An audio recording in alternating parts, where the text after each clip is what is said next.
Hi hello friends, sports ಮಗ YouTube ಚಾನಲ್ಗೆ ಸ್ವಾಗತ ಸುಸ್ವಾಗತ. ಈ ಬಾರಿ IPLನಲ್ಲಿ ಅಂತಾರಾಷ್ಟ್ರೀಯ ಮಟ್ಟದಲ್ಲಿ ಹೆಸರು ಮಾಡಿದ್ದ ಬೌಲರ್ಗಳ ಹೆಸರನ್ನು ಹರಾಜು ಮಾಡಲಾಗ್ತಿದೆ.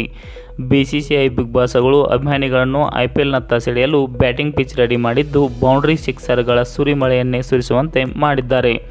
ಮೊದಲು ಬ್ಯಾಟಿಂಗ್ ಮಾಡಿದ ತಂಡ 250 ರನ್ ಗಳಿಸಿದ್ರೂ ಸೇಫ್ ಇಲ್ಲ ಎನ್ನುವಂತಾಗಿದೆ.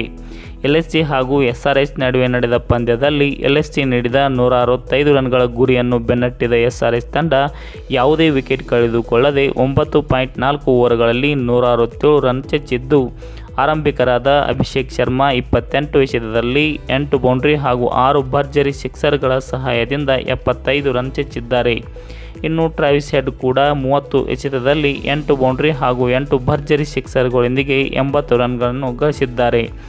SRH ತಂಡ 17ರ ಸರಾಸರಿಯಲ್ಲಿ ರನ್ ಗಳಿಸಿದ್ದು, ಇದು ಬೌಲರ್ಗಳ ಮಾರಣ ಹೋಮ ಅಲ್ಲದೆ ಮತ್ತೇನೂ ಅಲ್ಲ.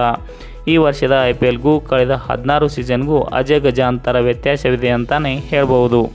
ಕಳೆದ 16 ಸೀಸನ್ಗಳಲ್ಲಿ 250ಕ್ಕೂ ಹೆಚ್ಚು ರನ್ಗಳು ಕೇವಲ 2 ಬಾರಿ ಮಾತ್ರ ಕ್ರಾಸ್ ಆಗಿದ್ದು, ಈ ಬಾರಿ IPLನಲ್ಲಿ ಬರೋಬ್ಬರಿ 9 ಬಾರಿ 250ಕ್ಕೂ ಹೆಚ್ಚು ರನ್ಗಳು ದಾಖಲಾಗಿವೆ. ಇಲ್ಲಿ ಒಂದೇ ಓವರ್ನಲ್ಲಿ 20 ರಿಂದ 30 ರನ್ ಗಳಿಸುವುದು ಅಂದರೆ ನೀರು ಕುಡಿದಷ್ಟೇ ಸುಲಭವಾಗಿದೆ. ಈ ಸೀಸನ್ನಲ್ಲಿ ಹಣ ಗಳಿಸುವ ಉದ್ದೇಶದಿಂದ ಬ್ಯಾಟಿಂಗ್ ಪಿಚ್ ರೆಡಿ ಮಾಡಿ ಬೌಲರ್ಗಳ ಮರ್ಯಾದೆಯನ್ನು 3 ಕಾಸಿಗೆ ಹರಾಜು ಹಾಕಿದ್ದಂತೂ ಸುಳ್ಳಲ್ಲ. ವೀಕ್ಷಕರೇ, ಈ ವಿಡಿಯೋದ ಬಗ್ಗೆ ನಿಮ್ಮ ಅನಿಸಿಕೆಯನ್ನು ತಪ್ಪದೇ ಕಮೆಂಟ್ ಮೂಲಕ ತಿಳಿಸಿ ಅಂತ ಹೇಳ್ತಾ ಇವತ್ತಿನ ವಿಡಿಯೋ ಮುಗಿಸ್ತಾ ಇದ್ದೀನಿ. ಜೈ ಹಿಂದ್.